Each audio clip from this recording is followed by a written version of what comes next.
They're not doing anything now, and so we need to ramp it up somehow. Right. And how do you feel like Asheville as a home for Magnetic Theater, about your crowds and your local participation? I mean,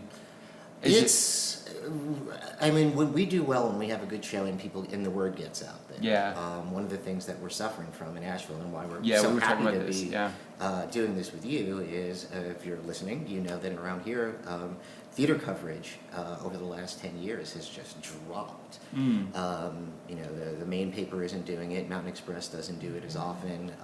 So there's not a lot of outlets to get the word out about a show. So why do you think that's happened? Just spending? We talked about budget cuts. I think when it comes to the actual Citizen Times, it's Gannett, their parent company, had really just been scaling down globally, and I think it really comes down to resources. They cut their entire entertainment. Yeah, they really did. Yeah, and so it's resources, and I think it's just.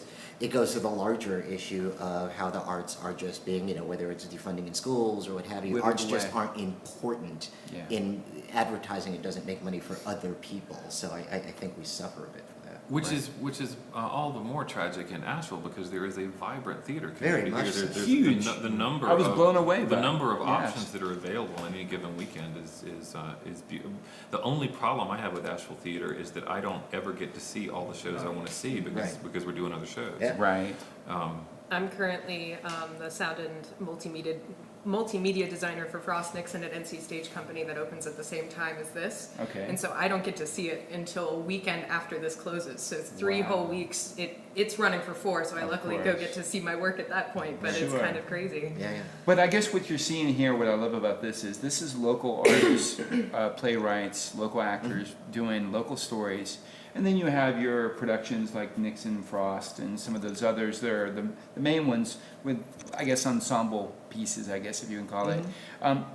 Is it a family of, would you say? I want you to like, I hate the Rose Theater, like if you're a Shakespeare. So,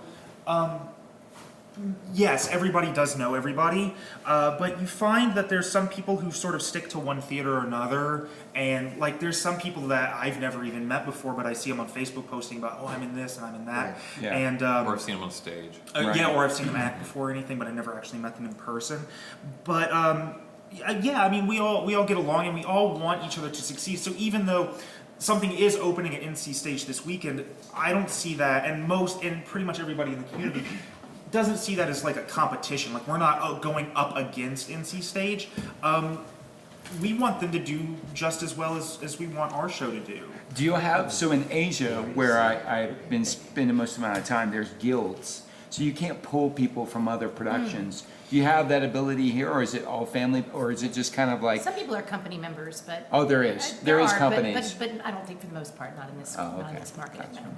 So the last thing I want to do, because I know you guys got to get going with this, because this is your last night before you actually are going to open, right? This is like your big... We open Friday, but we have an audience for tomorrow's night. Yeah, that's what I'm saying. This is kind of like It's our last dry run. The last dry run. So how do you balance your work life with this? I mean, because this is basically your Mr. or your mistress, right? I mean, I run a company, and you're going to school full time and working in another theater, and Jamie's teaching 3 universities. I don't know. 2 universities right universities. now. I mean, I'm a teacher of literature and creative writing and a writer. So this is, I consider this part of what I do.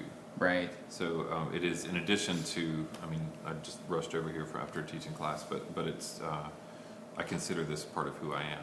Nice. So I don't think about it as balance. I think of it as here's the thing I'm doing. Extension. And also, I mean, your son is also in the creative arts as well, right? He's doing a tour right now. No, he's actually lives in Boston now. Oh, he moved to Boston. He's at the Berklee College of Music in Boston. Okay. Oh, I know that he's really famous in China, so that's where. Is that what? Yeah, because his music has gotten 2 to 3 million views. Kira hasn't ever told you that? No. the music videos. Yeah, the music Very videos. possibly, which I Yeah. think that says more about Kira Bursky than it does about. She's a talented. But no, yeah, I think he's and he actually has he's got fans in South Korea. I think he has fans. Oh yeah, Korea, Asia. He's a big deal in Asia. He's yeah. And we're like, oh, it's Asia, but you do realize that's 2 billion people. You know what I mean? Yeah. So we've got like how many people are in Asheville?